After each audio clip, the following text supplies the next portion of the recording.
Hello, and thank you for joining us. I'm Aasiya Lodhi, a Stuart Hall Foundation trustee and a senior lecturer at the University of Westminster. I'm so pleased to welcome you all to the second session of this year's conversation series, Reading the Crisis, part of the Stuart Hall Foundation's 2025 programme, In Search of Common Ground. Marking our 10th anniversary, this year's programme of events, workshops, screenings, and this series considers the role of difference in broadening but ultimately bringing together social justice movements today. We want to forge common ground in order to deepen progressive solidarities and to build a collective politics against the consolidation of right-wing forces around the globe. Throughout the year, we're engaging with a range of Stuart Hall's work to ask, where are the intersections where solidarities are or can be forged right now? In this moment, when the West continues to make polite noises about the violent campaign of erasure enacted against Palestinians, but falls far short of admitting to its own hand in the matter or to what it must do to stop it. This moment, when authoritarian crusades tilt against windmills and assault civic and educational institutions, legal and ethical frameworks, truth and truth-telling. This moment of imagined defence threats, of scaremongering about strangers and small boats, of new eras of capital and empire building, both in the grounded realities of our everyday life and in the clouded-out infrastructures of our algorithmic world. Reading the Crisis drills down into the histories of just some of the many crises we face, as well as the tools and strategies we need to meet them head-on. We springboard, of course, off the work of British Jamaican critic and theorist Stuart Hall to help us think through our social, cultural and political formations. In this evening's conversation, we'll be hearing from two of our most exciting thinkers, Houria Bouteldja and Lola Olufemi, as they discuss Hall's TV interview with Trinidadian-born historian CLR James, first aired on Channel 4 in the UK in 1986. We hope you were able to watch this wonderful exchange between Hall and James, two of Britain's foremost intellectuals, and that you'll share in the conversation and put forward your questions. Our speakers, who I'll introduce very shortly, will be in dialogue for about 45 minutes, and then we'll turn to your questions in the second half. So do please submit your questions or your comments using the Q&A box at any point during the event, and we'll try to get to as many of those as we can. And of course, if you need automated live captions, those are available by clicking the CC button in the Zoom bar. So without further delay, I'd like to welcome our guests. First up is Houria Bouteldja. She's a French-Algerian political activist and writer. She's a co-founder of the Parti des Indigènes de la République and a figure in the spotlight in France, where she critiques the European left from a decolonial perspective. Houria has written numerous articles on feminism, racism, autonomy and political alliances, as well as on Zionism and state philo-Semitism. She is the author of Whites, Jews and Us, Towards a Politics of Revolutionary Love, produced in the Semiotext Intervention series, and most recently of Rednecks and Barbarians, Uniting the White and Racialized Working Class, published by the Pluto Press. I am, of course, reading those titles in their English translations as they were written in French. Lola Olufemi is a Black British feminist writer and activist. Her work focuses on the uses of the political imagination in the textual and visual cultures of radical social movements, and on the role cultural production plays in materialist resistance and in concepts of the future. Lola is the author of Feminism Interrupted, Disrupting Power, also with Pluto, and Experiments in Imagining Otherwise, published by the Hajar Press. Her forthcoming work is entitled Against Literature. I'd like to hear more about that. And she's a member of the Management Collective at the Feminist Library in London and a member of Bare Minimum, an anti-work arts collective. So welcome to you both. It's great to have you here. Houria, if I may begin with you, this TV exchange between Hall and James is quite wide-ranging, although it's an interview really done by Hall of James looking back at his life and work. And the discussion itself begins right really in the 1930s from the perspective of the Caribbean and from the other parts of the world that are under colonial rule in the British Empire at the time, and that movement in the 1930s towards independence or liberation from colonial rule. And the interview itself was done in the 80s when, of course, most of the countries were officially decolonized, as it were, in the British Empire. And now here we are some 40 years later, where those entanglements between colonial legacy and old and new forms of empire are possibly growing deeper.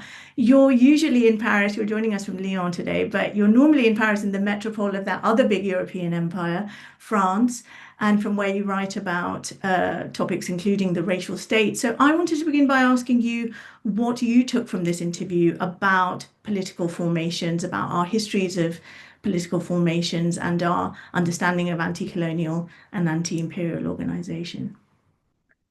Hi, salam everyone. Do you hear me? Yes? So hi everyone. Thank you. Firstly, thank you to the Stuart Hall Foundation for this invitation. Thank you also for organizing this conversation with Lola Olufemi, whom I have discovered thanks to the foundation, and with whom I hope to continue this conversation. Thank you also for introducing me to this conversation between CLR James and Stuart Hall, which is fascinating in more ways than one. To answer the question, I would like to start with James' conclusion. He says he doesn't know what the future will bring, but he asserts that there is only one alternative: socialism or barbarism. We are still there 40 years later, also, although barbarism is the most likely outcome. Today in France, today in England, the fundamental coordinates of the problems have not changed. Capitalism reigns on a global scale, and with it, the destruction of life.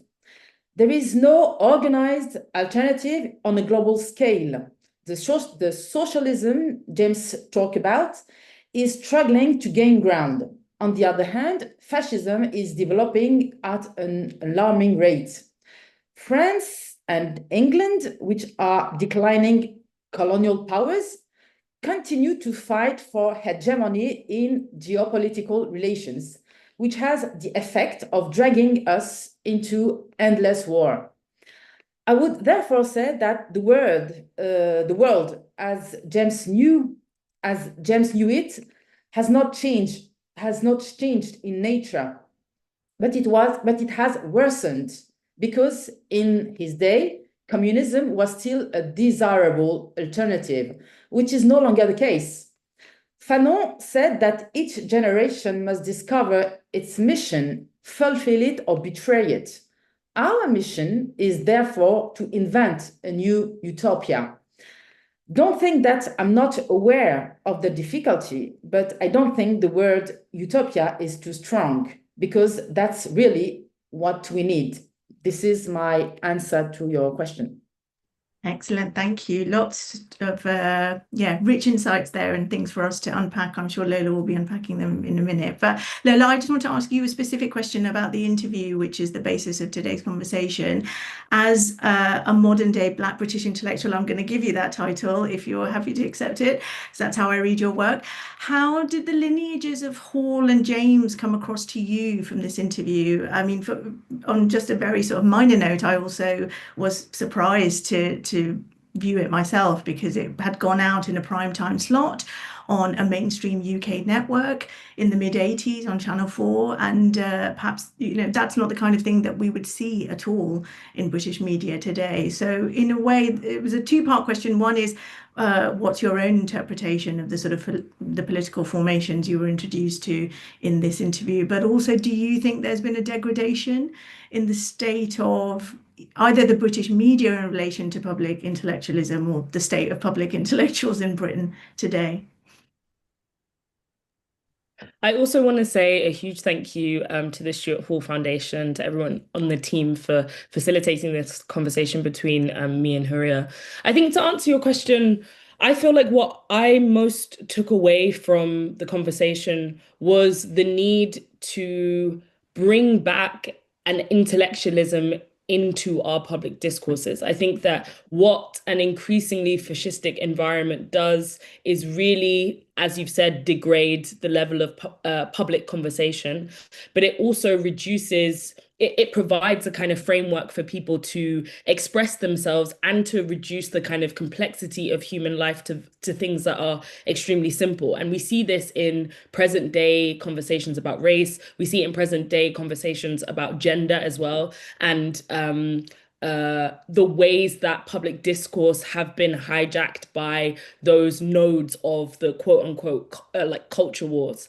But I think for me, so that's to answer the back end of the question. But for me, also what I picked up in the conversation between them is just how much intellectualism was part of CLR James's life, how he is able to really move through the conversation with Stuart by marking specific thinkers that have shaped his understanding of history and his formulations of history as happening across a multitude of different forms. There's a real interdisciplinarity in the way that he's thinking. And I think at one point he even says something like, new forms help to express new realities across different kind of disciplinary bounds. So he's not only thinking historically, but he's thinking in terms of cultural expression, in terms of literature, in terms of the poetry and the plays that he's writing himself. And I think that that's also something very crucial we can take away when we're thinking about the battle fronts or the strategic fronts of this political moment, that they express themselves across cultural forms and not just in one. Excellent. Well, Houria, can I just bring you in here because Lola's talking there very much about form as well as content is one way of interpreting that. But just to come back to the specifics of Marxism, which is a thread that runs all the way through, really. And specifically, there's quite a lot of focus in this interview on the anti-colonial engagement with Marxism and James's commitment to Trotskyism, which he then explains later why he stepped away from it in a way. And that's about his intellectual pivots, isn't it, through different thinkers and through different modes of thinking. But how does that map onto your own political positioning in the French landscape? I mentioned earlier that you co-founded the PIR, in English we'd say the Party for the Indigenous Peoples of the Republic. And where you've kept, I mean, this is my reading, I may be wrong here, but where you've kept a firm distance from what is traditionally called the left in France? Yes, you are right. It's true. I believe there is a difference here mainly because James' generation was not ours, and we have had time to take stock of our relationship with white left-wing organizations. Allow me to make a distinction here between Marxism and communism. I am personally very attached to materialist thinking. And Marxism is the foundation of materialist theory. So I have no problem with Marxism, but I do have a problem with communism, not with the communist idea, but with communism as it has been practiced in reality. The same applies to socialism. As a post-colonial subject, our experience with French communism is one of racism and subordination. This is why, in my book, Rednecks and Barbarians, I sought to recount the history of the French Communist Party in relation to French colonialism. What I highlighted was that French communism has long since betrayed the slogan, "Proletarians of all countries unite." What I wanted to show is that if there is indeed a class struggle in France, it is counter-revolutionary. Why? Quite simply because in order to preserve the interests of the white French proletariat, left-wing political parties and trade unions have preferred racial compromise between themselves and the bourgeoisie to an alliance with the global south and immigrant workers. The result is that they have participated in the construction of what we at the PIR, our party, have called the white political field. Consequently, when we appeared in 2005, we immediately affirmed our break with the white political field. That is, with the Communist Party and the Socialist Party, and even with the far right. This is how the decolonial movement was born in France, with this rupture. But if James was a Marxist thinker, I think it was also because he didn't want to be confined to the racial issue, in the sense that he knew that race was a product of modern history. Like him, I believe that what has been done by history can and must be undone by history. Of course, the white political sphere exists and it is structural, but it is itself a product of history. Every activist knows that political action is transformative, and I say this without idealism. The proof is that 20 years ago, the white left was very, very white, very Islamophobic, and very uncritical of police violence. Today, there is a radical left in France that is both anti-racist and anti-capitalist, proving that political struggle pays off. This left will be fully on track when it breaks with the racial pact that organically binds the white proletariat to its bourgeoisie. But in a way, we have the left we deserve. If we wanted to make further progress, the radical social movement and the decolonial movement must also progress. Okay, interesting. Lola, would you like to come in here? Because there's Yeah, a there. I think what Houria is saying really reminds me of a part in the conversation where CLR James is talking about his relationship to Trotskyism. And he's also talking about meeting Trotsky and says that Trotsky wasn't able to answer much of his questions. And that led him to abandon the idea for the need of a vanguard party and to instead focus on the self-activity and the autonomy of the Black working class. And I'm really interested. I think one thing that I wanted to discuss, or one kind of reflection that I have in the British context, is that we're talking now very openly about the possibility of a new kind of alliance, a new kind of party that emerges from, the post-Corbyn era. And not to get too much into party politics, but I'm interested in CLR James's flexibility in his thinking and his movement and attention to the self-activity of the working class, because for me that seems like the thrust of any kind of political formation that's going to be able to sustain itself long term, rather than the structures of political parties as we know them, which often become enmeshed with neoliberalism, with certain arms of capital, which aren't able to provide which end up not being able to meet the needs of the working class. And I think the needs of the working class in this moment, especially in Britain, are very radical, not only in terms of their need for access to resource, but their need for an abolition of police violence, an abolition of prisons, a real rethinking or reconceptualization of the border, all of these things that place them in harm's way. So I'm wondering, Houria, like what your relationship to the notion of the party is versus the idea of the self-activity of the Black working class. I am myself very interested by what you call the post-Corbyn era. So I think the situation in France is quite the same. We have a party which is quite okay, Mélenchon, like Corbyn, for example, but we can't rely on them. So we still need autonomy in the social movement. So I think that we have to be very strategic in the way we are going to build this unity.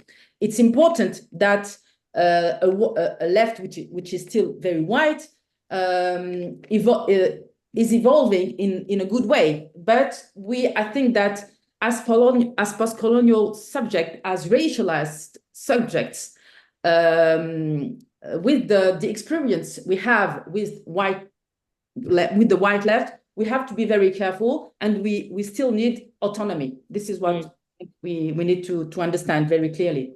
And it really kind of reminds me of how much Hall kind of relies on Gramsci, and that reminded me when I was reading your book of the idea of Gramsci's idea of the civil society and like political society coming together under a kind of hegemonic form to form the state as we know it.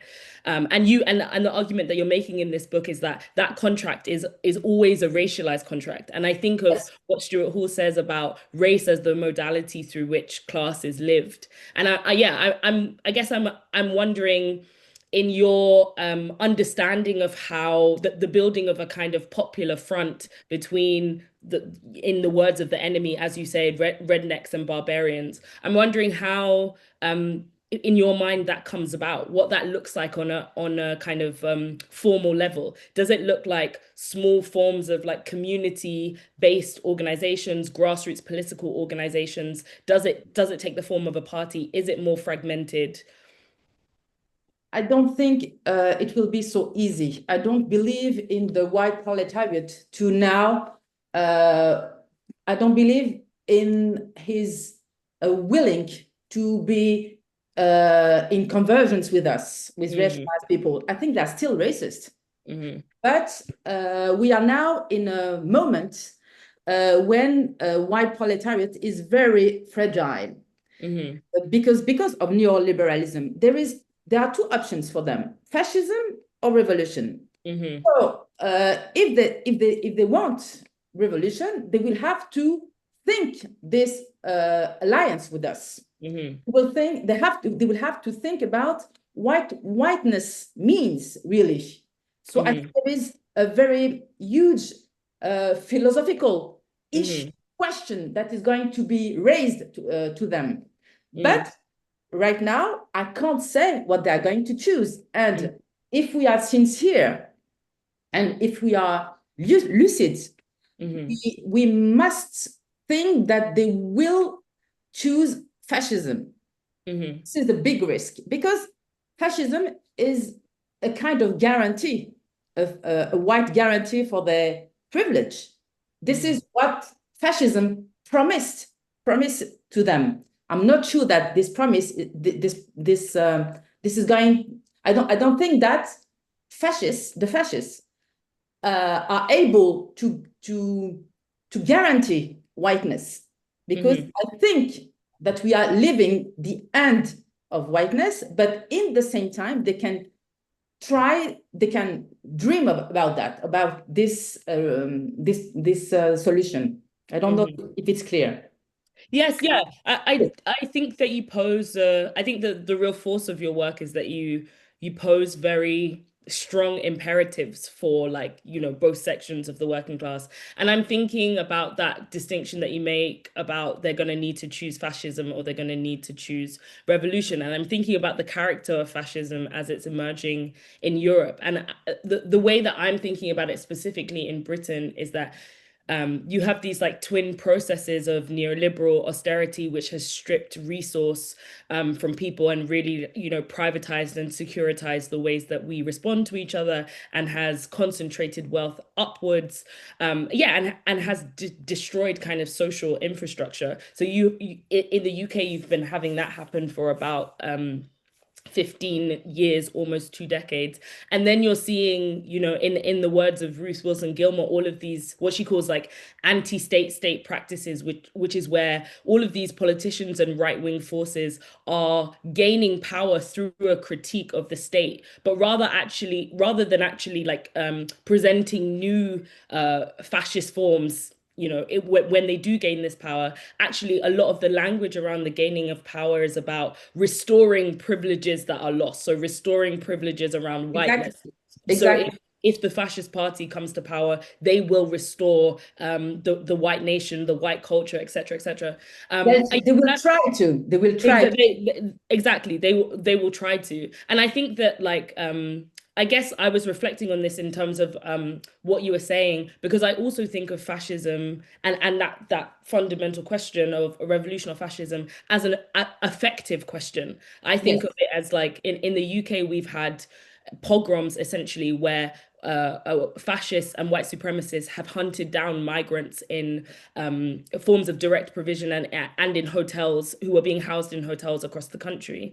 And I'm thinking about the rage, anger, the emotional force that pushes one into that action.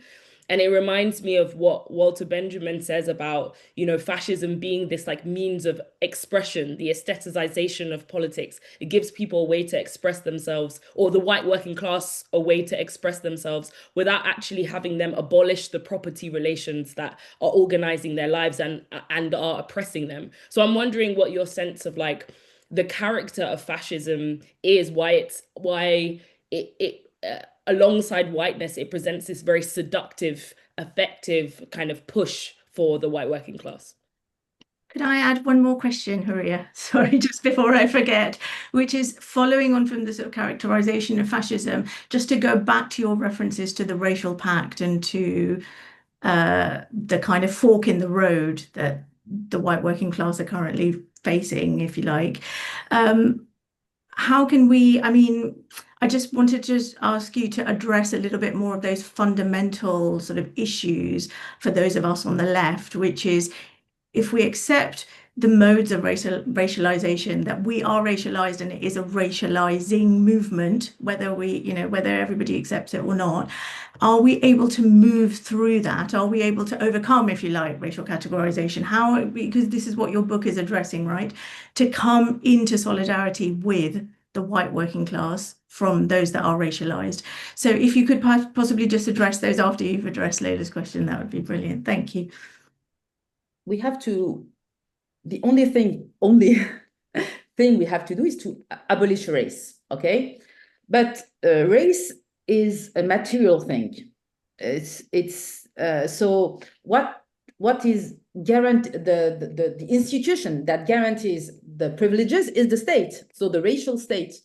I think the strategic thing we have to do is to make a rupture between the working classes, all of them, and the bourgeoisie, because this is the only link between us and the bourgeoisie. This is the race is a security for the bourgeoisie.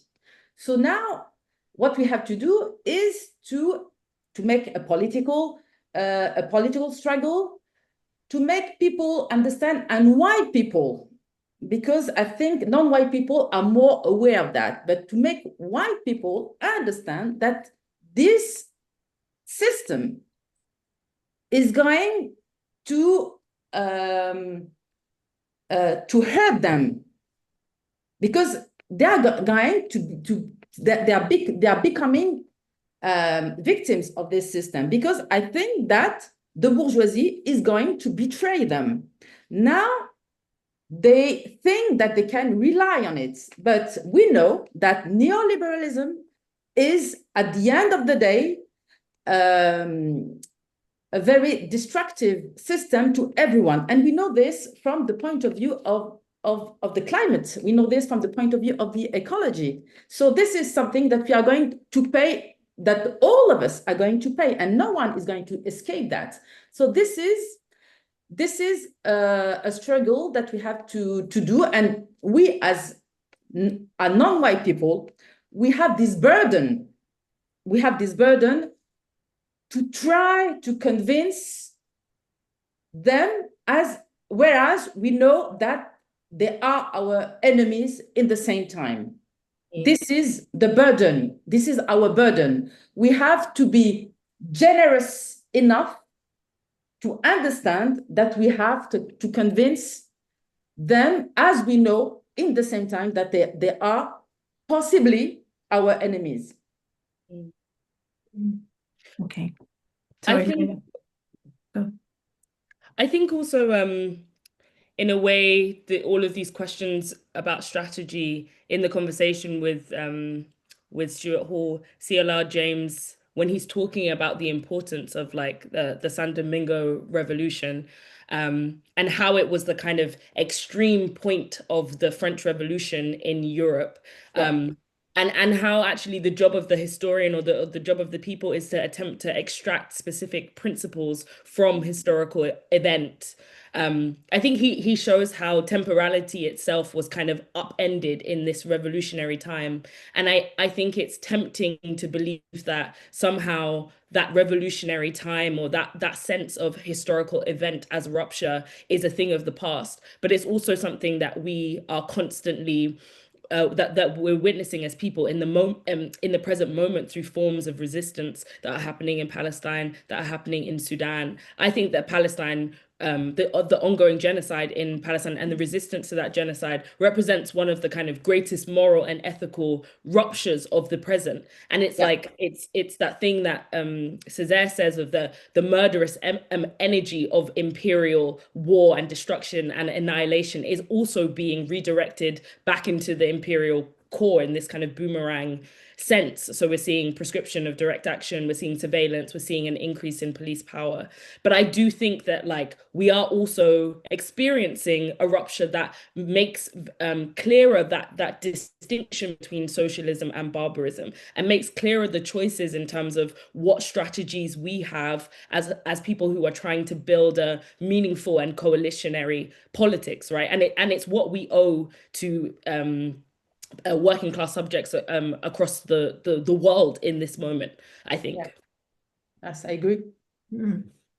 I just wanted to ask a question really about this idea of who is allowed in. Just I know we don't want to collapse into a discussion of party politics, but this is just such a live issue at the moment in Britain because, as Lola said, we have this new party, as yet unnamed. Your party is called, as well as the Green Party is coming in suddenly from the margins, possibly to the centre.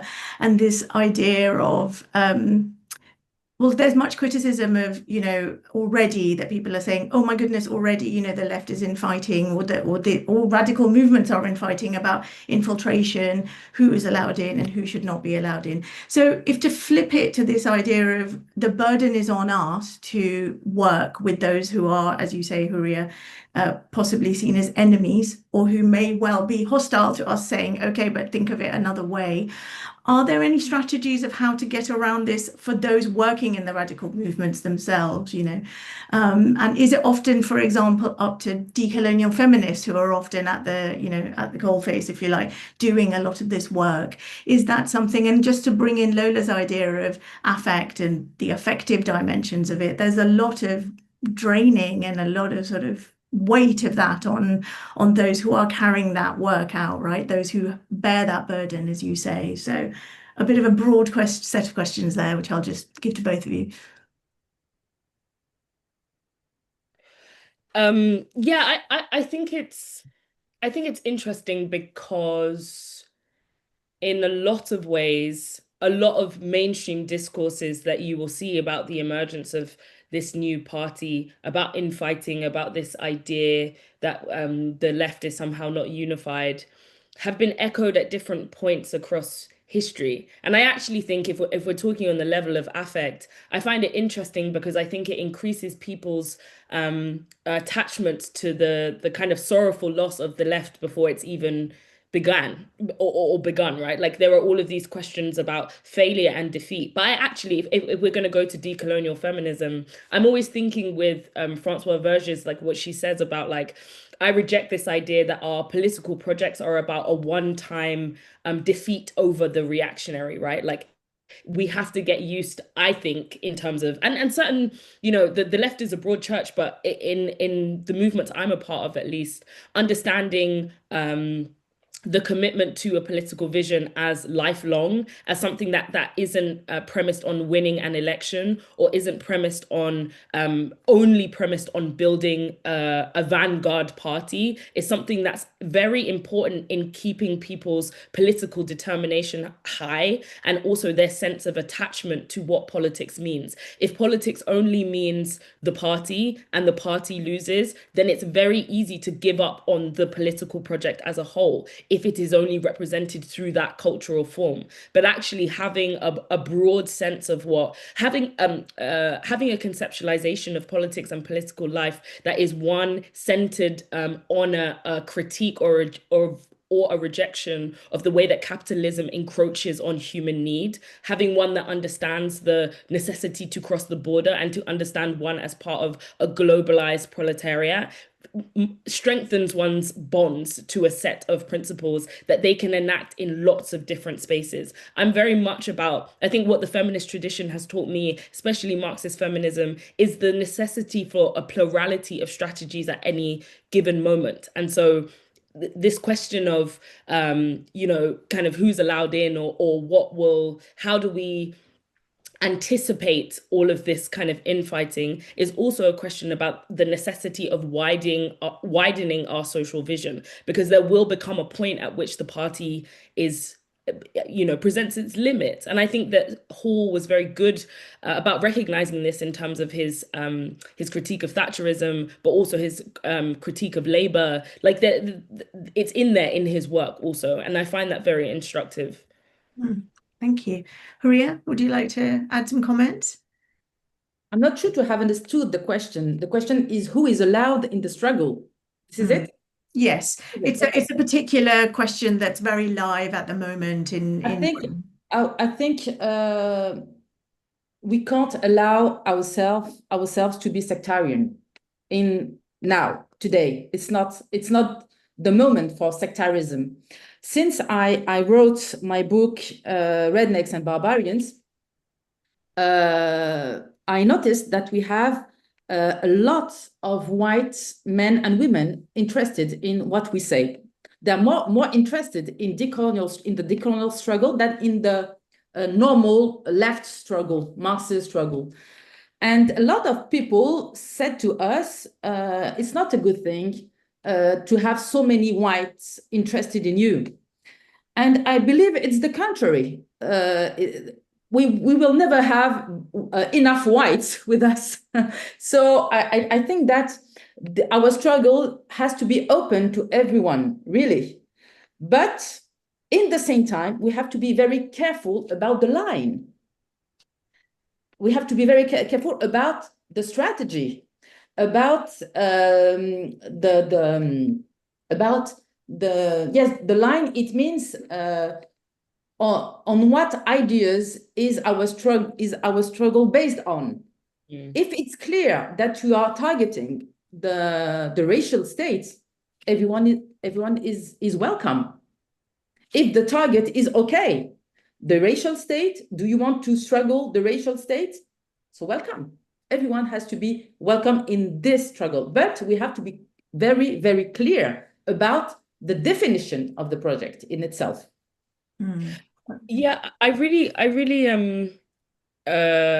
respond and to relate to what Houria is saying. And I also think that it's something that's very well articulated by Black feminist formations in Britain in the 70s and 80s in terms of their transnationalism and in terms of their sense of anybody who understood the anti-colonial, anti-imperialist struggle as their own was someone that could be formed, that coalitions could be formed with. And I'm also thinking about how these organizations took instruction or took organizational principles from like the ZANU Women's League in Zimbabwe, the Frelimo League in Mozambique, the SWAPO Women's League in Namibia. There was a real aliveness to ongoing anti-colonial struggle that informed the way that people were organizing. And I think also of what Stuart Hall says about race being a floating signifier, and that actually in our collaborations, in our naming of a common enemy, whether that be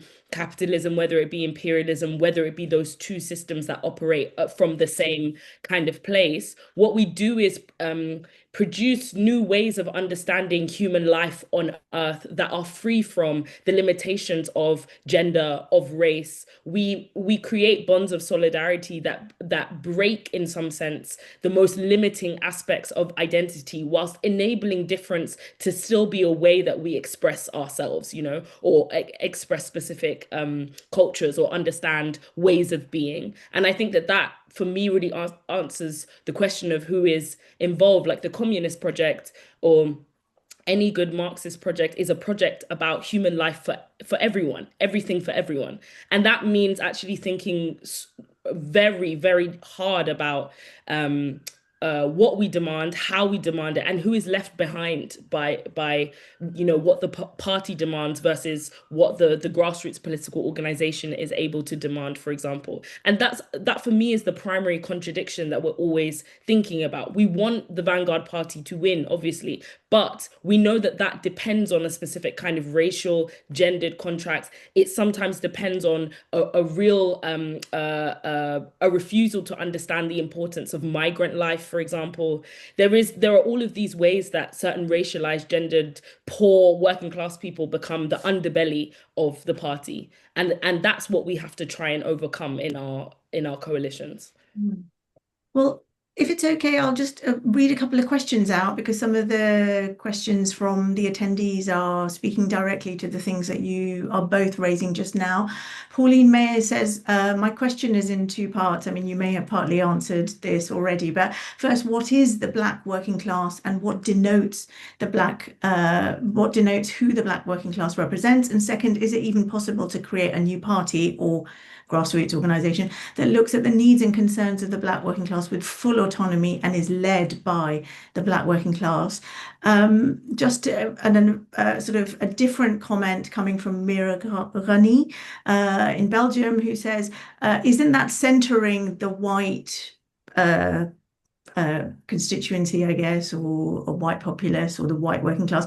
That was, I think, in relation to when I said, what about working with groups that may be considered hostile or the enemy, as it were. So two different sort of questions that are speaking to the same thing there: how to avoid centering things that are already part of the hegemony as hegemonic structures of society and of our politics, versus how do we actually decide? And I suppose to some extent these things are going to have to be hammered out in every situation and in every context, right, as they are being done at the moment in Britain. But Lola and Houria, would you like to have a go at answering either of those? I'm not sure to have really understood the question. I'm sorry. I think go on, Lola, you go first. I think this question about the second half of this first question, is it even possible to create a new party that looks at the needs and concerns of Black working class with full autonomy and be led by the Black working class? I think that often in Britain, or when you live in the imperial core, there is a kind of limitation of imagination in terms of what enters the realm of possibility. And I think what I get from CLR James's work, particularly this essay that he writes about how he wrote the Black Jacobins, is this sense that even though rupture might not seem possible, even if things seem impossible, they are indeed possible. Because in San Domingo, it was unheard of that slaves could revolt, could produce an uprising. These were people that were illiterate. These were people that were malnourished. These were people that did not have access to resource, that they would be able to produce an uprising or a revolt that would produce their own freedom.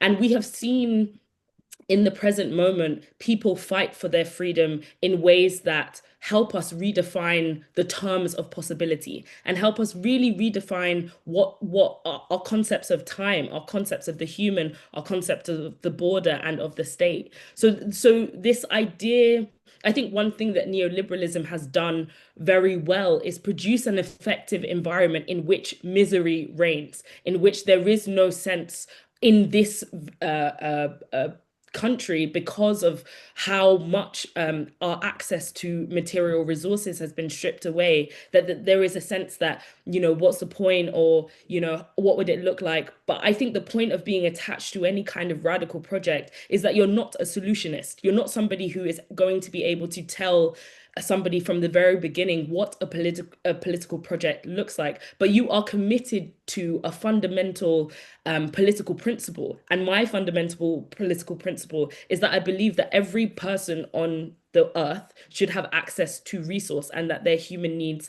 can and should be met. So for me, that's the answer to the second question. I think it's absolutely possible, and I think it's happening in Sudan right now. I think it's happening across the world right now. And so we have imperatives that we can look to and think about in terms of what we do. And then on the question of, what is the Black working class? I think what I take from Stuart's work, again, is that race is a floating signifier, that it comes to mean different things in different conjunctures, in different geographical locations, and at different times. So for in the present, I think like what a conjunctural analysis allows us to do is think about the history of the present. So like, the the long answer would be very long, but we can think about how race is reproduced by the state. We can think about citizenship. We can think about material need. We can think about labor stratification, and all those give us a sense of who and what the Black working class is. We can think about who's imprisoned. We can, we can think about who's surveilled on the streets, etc. But I think that when I'm talking about the Black working class, I'm talking about racialization, and I'm talking about how racialization stratifies labor and access to resource. That's the basis of a coalitionary politics. It's not a biologically essentialist understanding of like who is Black and who is not. It's about whose proximity to violence is great, and how does that produce a political ethic, and what do we do with that? So there are no kind of easy answers to both of those questions, but I hope that that's given you some sense of how to think about them. I just want to go back to the question about how we organize, because I think in the same time we have to adapt ourselves to the context in which we are. In France, for example, I don't believe that revolt, revolution, resistance is possible anytime or always. Sometimes it's not possible to revolt. In France, for example, since the terrorist attacks in 2015, sorry, there is a reaction of the state which is horrible. There are laws that are adopted which don't allow us to revolt. For example, since we are not allowed to demonstrate for Gaza, for Palestine. We are persecuted by the police. Imams, Muslims and imams are expelled from France because they are supporting Palestine. So the result of that is that people are not revolting. They stay at home. They don't do anything. It doesn't mean that we must give up the fight. Of course not. But it's very, very, very difficult to be in struggle today in France. This is why the fight is changing, the strategy is changing. 20 years ago, I was in an autonomous party, for racialized people. Now it's not possible. So we are happy to have a left which is quite okay about our questions. This is why I said we have to rely on it, and in the same time we have to be careful and to try to rebuild autonomous movements. But right now it will be a lie to say that we have powerful autonomous organizations. It's not true. It's not true. Mm. Okay, just a very specific question here about one of the points you made. Lucia Silva Falkov says, hi, thanks so much for your insights, Lola and Houria. I would like to ask for some examples of how race is a security net for the bourgeoisie, as Houria has said, to be able to visualize it further, she says with thanks. Do you want to answer that, Houria, before we get on to some broader questions? It's a very technical question, but I'll try to. It's a guarantee because whiteness is a wage. If you give a part of the money from the empire, which is stolen from Africa, from Asia, etc., if you give a part of this money to the white proletariat, it means that is going to be in solidarity with the bourgeoisie. So when it is in solidarity with the bourgeoisie, is not going to go towards revolution. You understand? This is why it is a guarantee for the bourgeoisie. If a part of this money is given to the white proletariat, it's a huge security. It's a security for them. This is what I don't know if it's clear. Yes. I think that makes sense. Yeah, Lola, would you like to add anything in your interpretation of that term, or? No, I think that Houria's answer really That sums up. makes sense. Yes. So you're basically saying that, there's a kind of, it's the racial pact again between the racial. Organization pact. I mean, we see it here again. I'm just Something very material. yeah, to give very sort of, I mean, what we're talking about here in Britain at the moment, and as you said, the sort of seduction of the fascist option, right, which is what happens here. So it's very much where people will say things like, "Oh, reform," which is well, it's very hard right party, as that oh, but they speak for the people, that they're not they're not from elitist institutions. Nigel Farage, so forth, is is a man of the people when he is himself is a product of elite education. For example, they don't know those things. The narrative makes them not realize that, so it's upturned, right? So they think the prime minister is I mean, he is a product of other elitist institutions, but in fact, the leader of the Reform Party is much more elitist than he's a product of that. Sorry, Lola, you want to say something? Yeah, I think also for me in Britain, I think this plays out often in our sense of what constitutes the working class, right? Like when we in party political context, the working class is always codified as white. Whereas what we actually know to be the truth is that a large part of the working class, i.e., a large part of a class of people who do not own the means of production and who have to sell their labor for a wage and who are daily exploited because they are not able to actually meet their social needs from their wage are racialized people. They're Black, they're South Asian, they're people who who either belong to a lineage of people who migrated to this country, or they're there, they belong to that legacy, or they have they go, but their family goes back generations. Well, it's But I think colonial legacy, as we mentioned earlier. Yeah, yeah, that's and I we're here think that because you were there.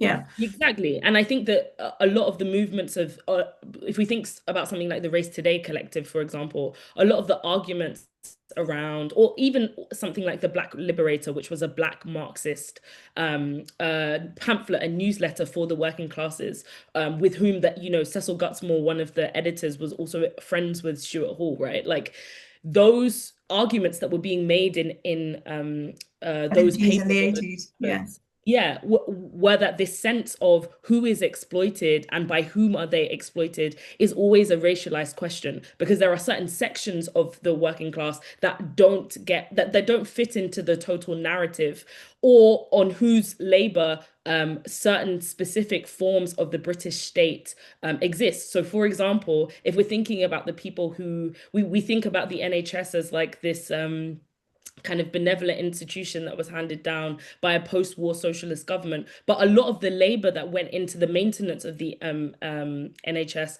were labor from the colonies, and the same can be said of our transport systems. And Olive Morris, who was a Black communist in the UK, writes about this a lot, that the fundamental, and she's writing about this in the 80s, she's saying fundamentally the British state relies on the super exploitation of labor from the colonies in order to reproduce itself. And so when we say that this idea of the working class is like a racial contract, part of what these fascist movements are exploiting is that sense, is building on that super exploitation of racialized people. It's a way to connect their whiteness to nation, so that whiteness becomes representative of nation, and that dark colonial underbelly of labor exploitation remains hidden, rather than actually, I think our job as people who are interested in freedom, liberation, is not only exposing that contract but undoing it by thinking about how to improve conditions for all. And I think that that's where the complexity of Houria's argument really strikes me, this sense of having to be in coalition with people who you otherwise under different circumstances wouldn't, but because the emergency of the situation, the ecological crisis that we're facing, the crisis of the imperial war machine, all of these things push us together in ways that will, yes, produce friction, but are necessary for our joint survival. Absolutely. Well put. Okay, a question here from Edward Malloy.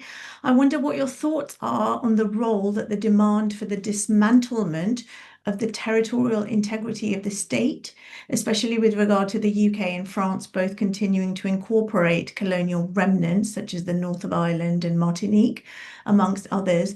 What role should that play in any decolonial program? So basically asking for pushing harder on, let's say, the unification of Ireland and so forth.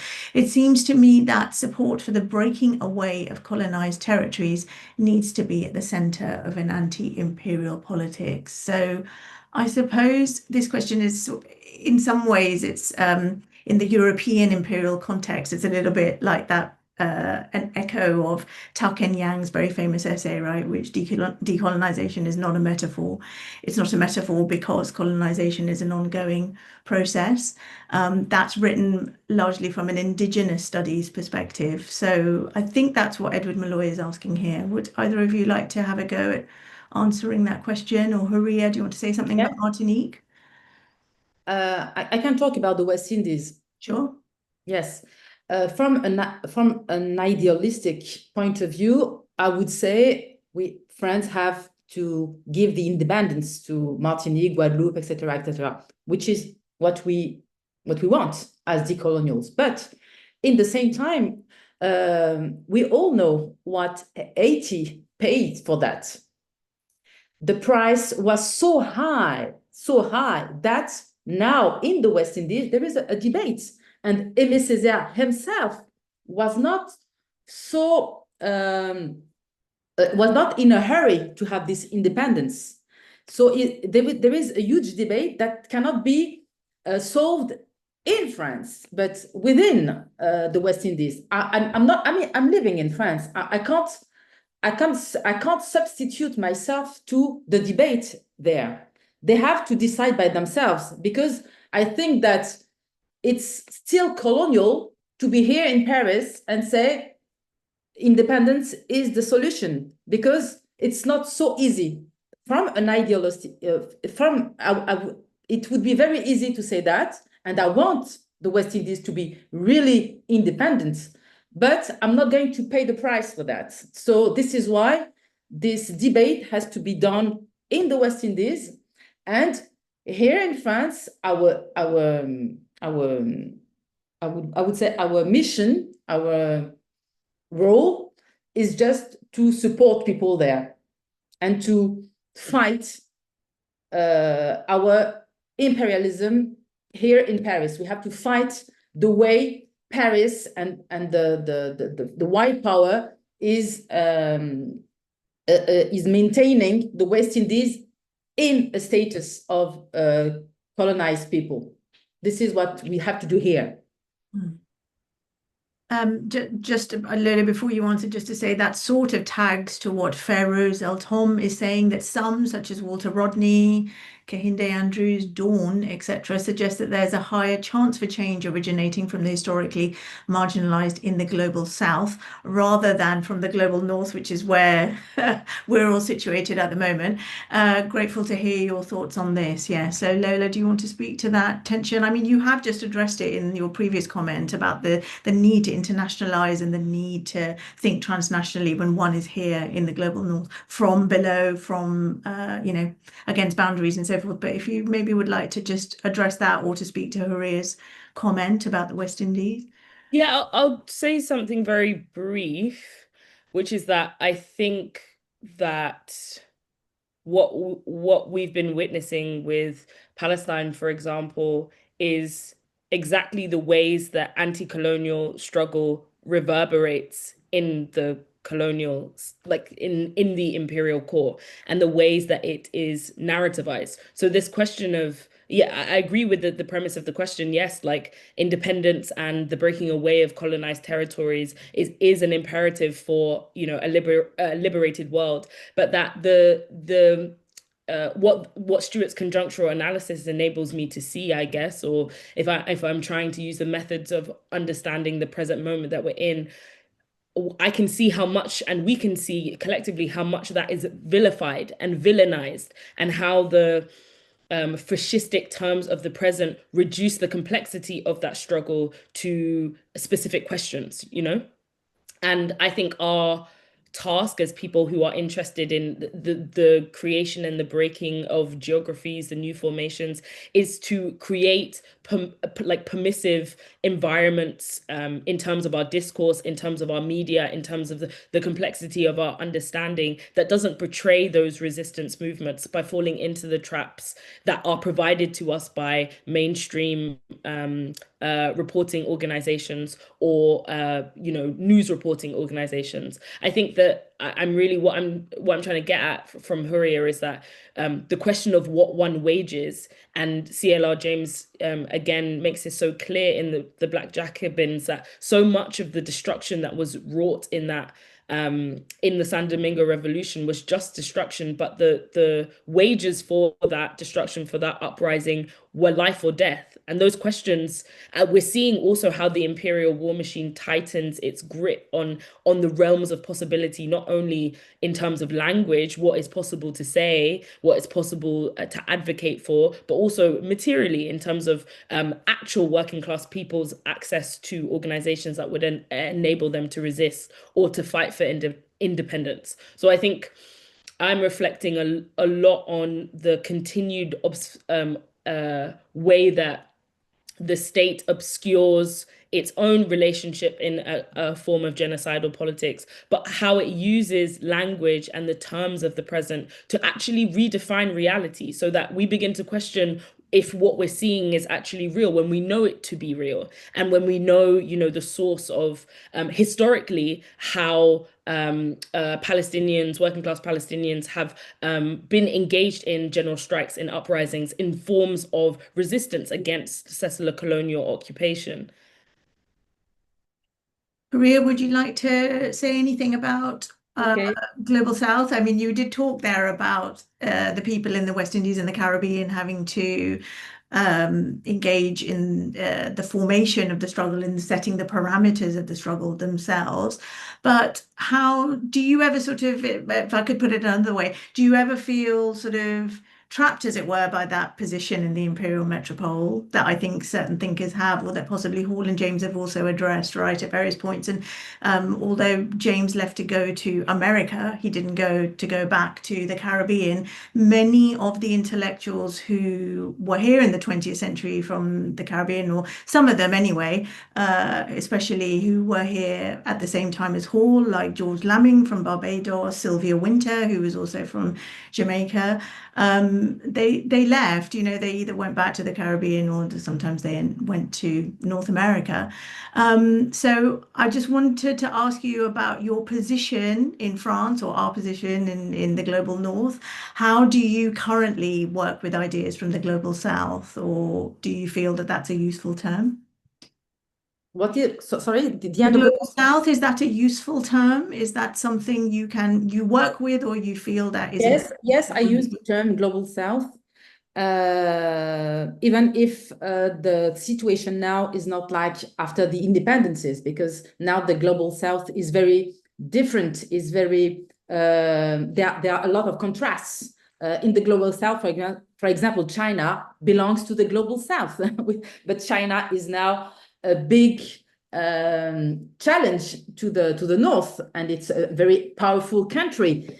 And the South is believed to be weak, which is not the case anymore in some parts of it, but in other parts like Iraq, like Congo, like Palestine, they are still in a very colonized situation. So now the global South is still a reality, but it's more contrasted than before. But nevertheless, I'm not anymore from the global South. My parents were. I'm not anymore. We are now in the South, in the North, as post-colonial subjects, a new reality. We are not the wretched of the earth, not anymore, because I am whitened. I am whitened. I'm not like my cousins in Algeria. So because I am whitened, because I live here and I have a benefit in living here, a white benefit. This is why I'm white. I'm not as white as the real whites, but I am. So my task as a post-colonial subject is to be aware of that, first of all, to be aware that I'm not a wretch of the earth. This is a different condition. And the second thing is that if I am an anti-imperialist political subject, I have to think strategically what to do in this particular situation. I'm not white, I'm not a real white, and I'm not a wretch of the earth. I'm in the middle. And in this precise situation, I have to develop a precise political strategy. And what I have to do is not to help the South, because this is something the white left is used to do, to help, to be in solidarity with. I don't want to do that because it's very paternalistic. Because I think that in the South, the struggle is being done. The Palestinian resistance is a struggle not only for the Palestinians, it's for all of us, because this is a very, very important, it's very, very important from an anti-imperialist position to fight and to fight and demolish Zionism. So what they do there is for us. So they are struggling, but we are not struggling for them. They are struggling for us. This is the first thing. But in the same time, I know that Macron, that the French politicians, that the French government, that the French interests are aligned with Zionism. So my task is to struggle the French state.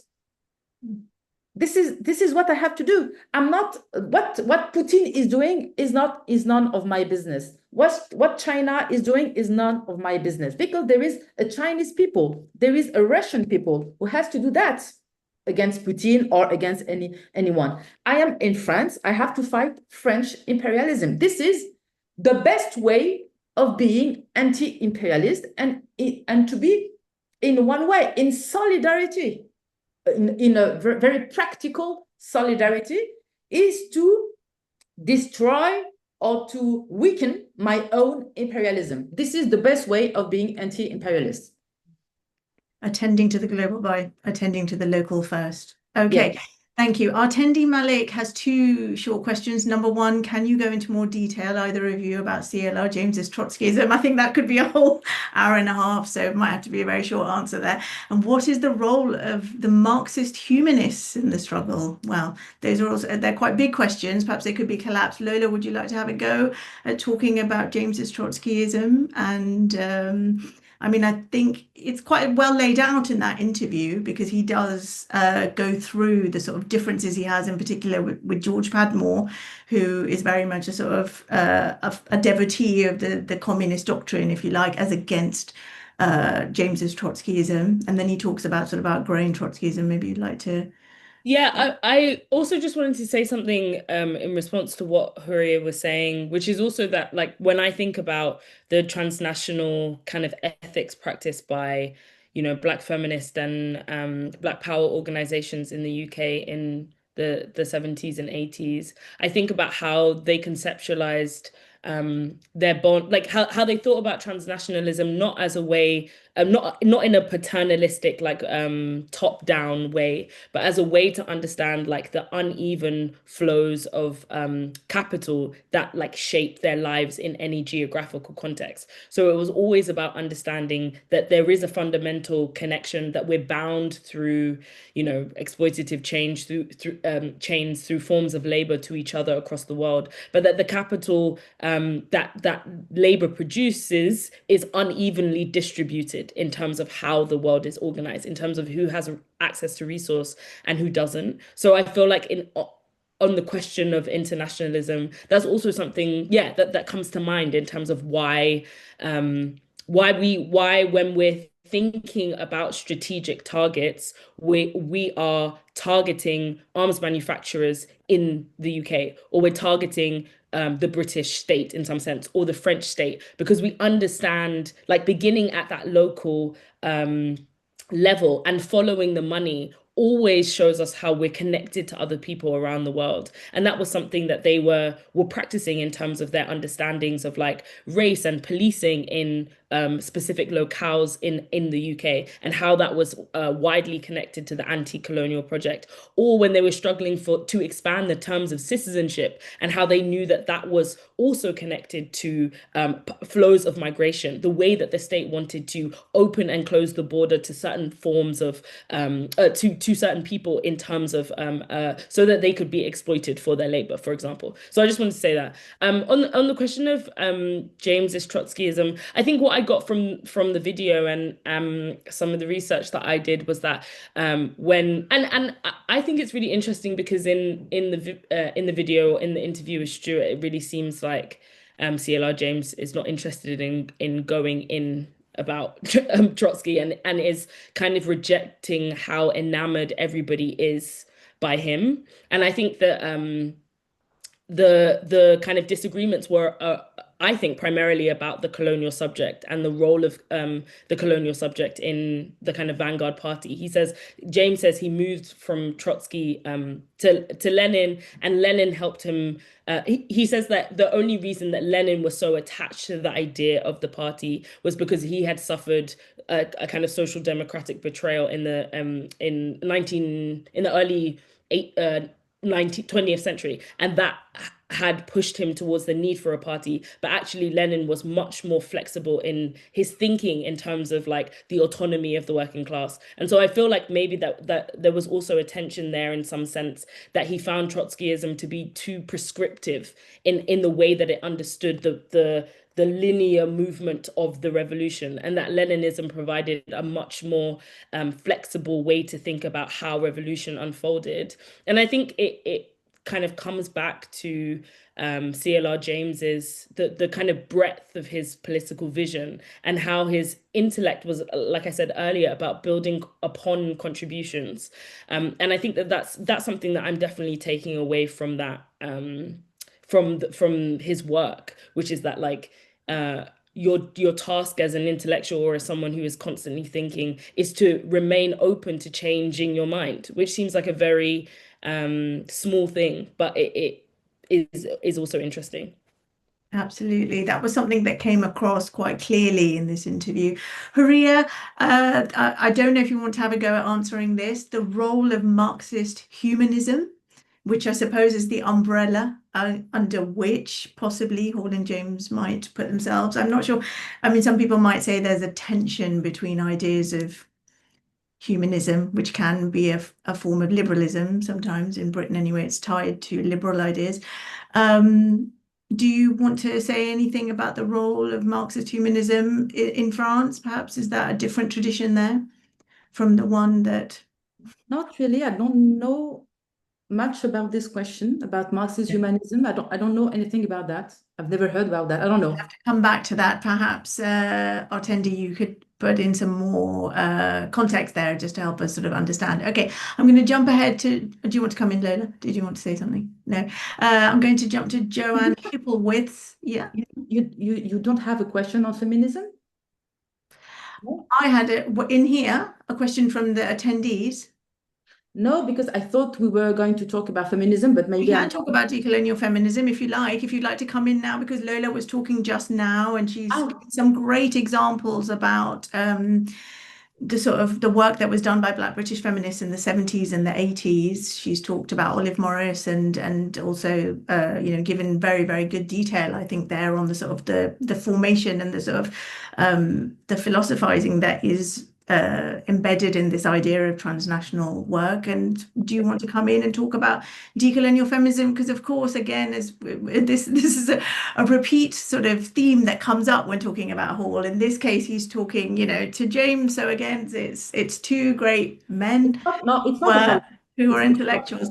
Do you guys want to talk about decolonial feminism and the ways in which it offers us sort of it offers us ways into thinking about this that perhaps are not there in Yes, it's just because I know that Lola is involved in decolonial feminism, so I thought it was a question that...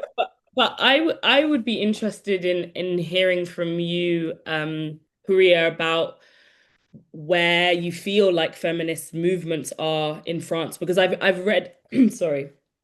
I've read from Francois and others a huge critique of the feminist left, and I'm interested in whether the same kind of rupture exists in Britain. We feel like we're constantly asking the same questions of the white feminist left, and there has been a kind of abandonment. But there have also been, I think, through my book and other books, attempts from a new generation to open and expand and widen the terms of what we understand feminism to mean, bringing in a critique of capitalism and also bringing in that transnational internationalist lens, which never really went away for Black feminists and for racialized feminists. But yeah, I'm interested in what the if the tension feels the same in France between the Yes. white feminist left and.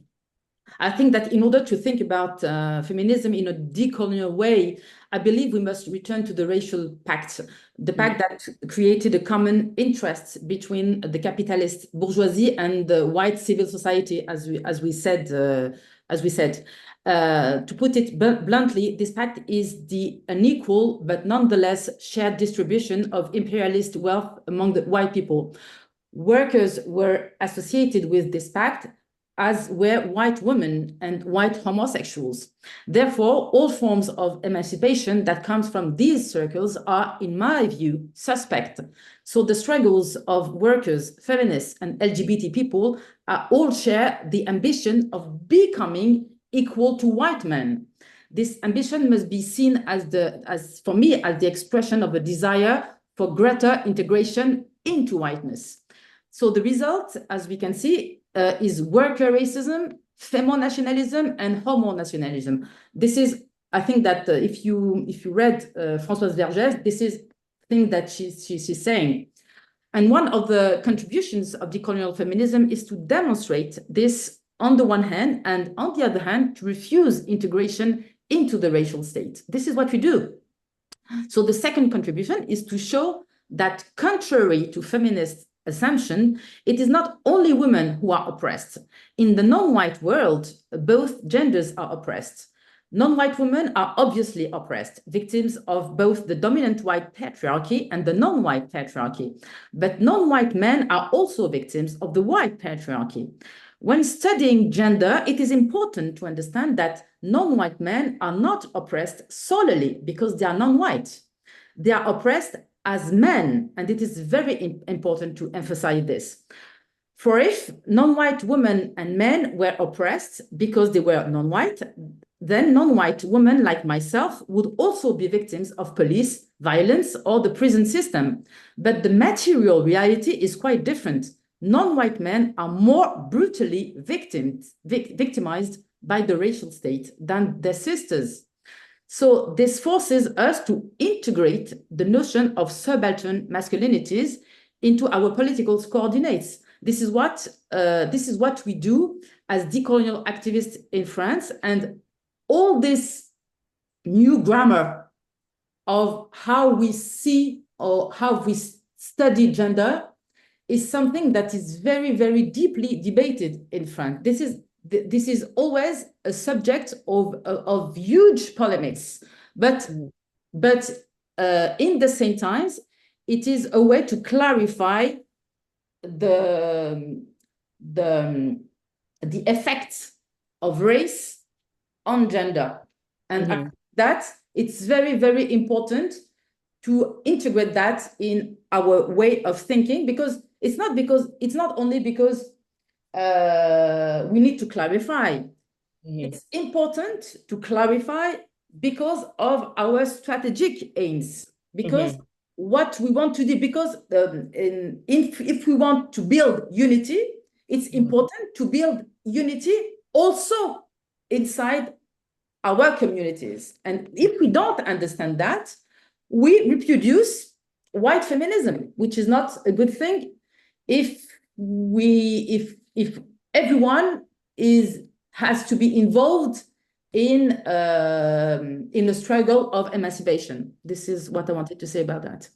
Yeah, I think it's It's very interesting because I also think what a decolonial approach gives us is a way of thinking about how gender is constructed through the emergence also of colonial modernity, and how even the idea of the binary, like binary sex, like sexual dimorphism as we know it, is also Exactly. something that emerges from that colonial project, which is, like you said, a racial kind of contract. And I'm interested in Britain as a feminist, as I think part of the increasingly kind of like, yeah, fascistic environment that we're in. There was just recently a ruling that tried to basically define in law what counts as a woman, what a woman is, in very simplistic terms that don't take into account, as you said, those racial contracts, the history of gender as a concept, the idea that gender is something that's socially and politically and temporally and geographically contingent, and that it changes over time, etc., thereby limiting as a cover for limiting queer and trans people's access to resource, which is always the fundamental desire of any kind of fascist project, to push people further and further away from their means of survival and their means of resource. And so I guess I can only speak in like, I think what I take from also decolonial feminism as it's expressed in France is this idea of struggling against extractivism also. Yes. Extractivism at every level, the extractivism of capitalism, the extractivism of specific labor unions and labor markets, etc. And I think about how Francoise Vergès begins her book by asking, who cleans the world? I think like social reproduction theory and thinking about the means of reproduction of life is crucial for feminist thinkers in this moment, because it not only enables us to understand the crisis that we're in. We're now in Britain in a place where two-parent families can't even sustain the basic labor of social reproduction, and that labor is then outsourced to racialized women. That is how a lot of care work in our society is organized, if we look at care homes in the UK as well. And I feel like what a decolonial feminism does is ask us to start our theorizing there, rather than thinking about, the building of hierarchies or the getting to the top or the neoliberal kind of dream of success, beginning with the working classes and then using that as a framework for understanding how we strategize about freedom. So yeah, I do think it's yeah, I get that's just me kind of responding. And I think one last thing I'll say is that I find it very interesting that the idea of white feminism has been taken up in a quite mainstream way, I would say, in France and in America, but it hasn't so much entered the lexicon in Britain in the same way. And I think that has to do with the specificity of our colonial history. But that's not to say the critique of white feminism isn't there, but it expresses itself, I think, through kind of a different lexicon. And I think that also instructs us to think about how feminism forms itself differently in different contexts as well. I totally agree with all what you said. Yes. Okay, two very quick questions. I'm not sure we'll be able to answer these fully, but this picks up on this idea of the lexicon and language. We had from Joanne Hipplewith, sorry, who said, really enjoying the dialogue. My question is, we need new language. Race is an always present floating signifier, but it is a mask that we are all of, it masks that we're all of the human race and therefore is invalid, although it isn't. In decolonized landscapes, new languages can be formed and new meanings generated. So how do we make sense of creating unity by erasing race altogether? We must not forget it is a social and political contract, and Audre Lorde warned us about the master's tool. So what are your thoughts about this through a decolonial lens? I mean, I think you've slightly addressed some of this already, but yes, moving away from having that sort of material analysis, which Lola's talked about, but then coming up to actually dismantling language itself. So that's a huge trajectory there. Mabel Encina says, your thoughts, please, or suggestions on approaches to defragment ourselves, our social change movements. We strive for inclusion, but there are many barriers and polarizations. I mean, we have been talking about that a little bit today. Computers can defragment themselves. I'm not quite sure what that means in the computing lexicon. lexicon. I welcome your thoughts on defragmentation of our social movements against oppression. Thank you. And our attendee Malik just said to specify my question was about CLR James's involvement in the Marxist Humanist Initiative project. Thank you, attendee. We might have to come back to that in a later conversation because I think that requires a bit of research on our part. I'm not quite up to speed on CLR James's Marxist Humanist Initiative. But any thoughts there on Joanne and Mabel's ideas around language and around defragmentation, which I suppose you can interpret however you like. It'll have to be brief. Either of you, Lola, do you want to go first? Yeah, I can try and answer these questions very briefly. I think one thing that makes a decolonial politics feel more abstract and less material is a focus on language and new lexicon. As political subjects, I think new ways of conceptualizing human life on Earth, whether that's through race, whether that's through gender, always emerge in parallel with material processes of change. So there is no way that language changes without the needs of the Black working class, gendered subjects, racialized subjects, migrants being met. So actually, this question about like how do we create new language or how do we create a unifier, my answer is to vehemently support struggles for resistance across the world and to vehemently support attempts at self-autonomy from oppressed groups. That is the only way, even thinking historically, if I go back to what CLR James was saying about the Haitian Revolution, that is the only way a new sense of what that locale could be, how it could operate, what the slave was capable of doing emerged because of a violent revolution. And then the second one, that was about defragmentation. Defragmentation. I think that in the context of neoliberalism in the UK, one thing that it has done very well is fragment, yes, and alienate people from one another. But it's also taken away our intergenerational meeting spaces, our sense of like in the 70s and 80s, there was this sense that you could live on the dole for free, or sorry, you live on the dole for free. You could live on the dole and still sustain yourself. Housing was much cheaper. There was this kind of spate of either like rape crisis centers or community, like Black women's community centers, or just general meeting spaces for the working class that facilitated a lot of the organizing. And what neoliberalism has done in the last 20 years is completely dismantle that infrastructure. So part of defragmenting ourselves means endeavoring to rebuild those spaces, whether through mutual aid, whether through the commandeering of local space, whether through finding new ways to enable intergenerational conversation, whether it's online or in person. I think that that's one of the things that we do. The second that people's resources are met, like if we look at, for example, cop watch groups that are happening in the UK at the moment, or even food banks and community kitchens, those become spaces where people are able to properly articulate a sense of their own political consciousness and increase the consciousness of others because a need is being met. People that don't have food are coming to a space to get food, and so they're thinking about why they don't have food. And we see this with co-ops, we see this with housing movements in the UK as they're happening. So I think the main kind of barriers is not to fall into this intergenerational trap, which I think is a product of the culture war, where we think that we're somehow less committed to the project of freedom than we were 20 years ago. No, the landscape, the means of surveillance, the introduction of the internet has completely shifted the landscape. And so we need new strategies and skills. And it just means thinking of, in that way that Stuart Hall does, about the specificity of this moment. And then we can think about how we fight back. Very true.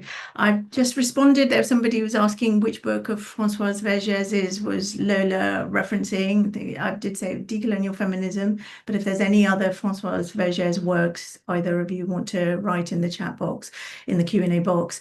Houria, one final comment or? Yes, I totally agree with Lola when she said that we will not be able to change the language. I totally agree with that because we are not magicians.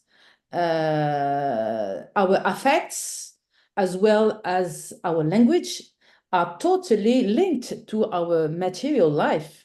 So if we don't change the foundation of what is structural, we will never change the language.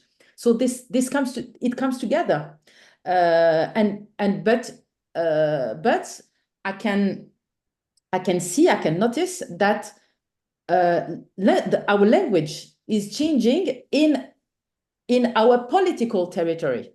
When we are able to liberate a political territory, I'm not talking about the country, but a political territory, in this territory, it is possible to invent, to create a new language. But now, when you create a new language, you have to share it with people who are not convinced by the struggle. So if we want this new language to be spread everywhere, we have to change the structures.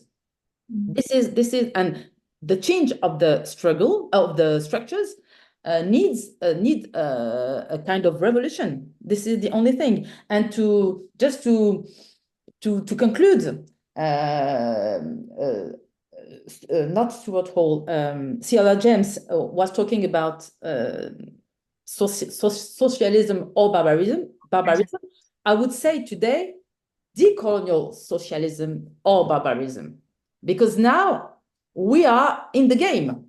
Now we are one who are going to define what is going to be socialism. So we are integrated in this struggle for the new socialism, and this new socialism has to be decolonial. Okay, thank you. I'm so sorry we could carry on because there's lots still to discuss there, obviously changing of the terrain of socialism and the language that goes around it. But thank you so much for all those wonderful, really rich insights from Houria and Lola. And time quickly for some other very quick thank yous. My thanks to Taya Bamin for producing this event. Thanks also to our funders, Comic Relief, the Holic Family Foundation and the Paul Hamlin Foundation. And to our collaborators, Words of Colour, Pluto Press, publishing works by Lola and Houria, Soundings and Taylor and Francis. And finally, a massive thank you to all of you for joining us. There will be a recording of today's event made accessible in the next few weeks. And if you're in the UK and you'd like to do any further reading around the themes of this year's programme, you can make use of our collaboration with Hackney Libraries, where a whole reading list of books has just been made available.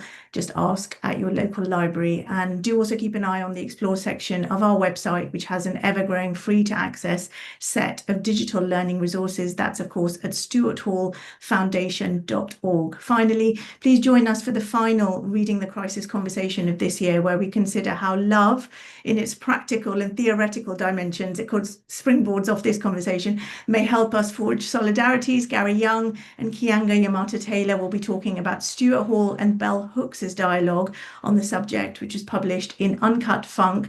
That's on Tuesday, the 9th of September from 5:30 p.m. UK time. Hope to see you there. But thanks again to Houria and to Lola for today, and goodbye for now. Thank you. Thank you.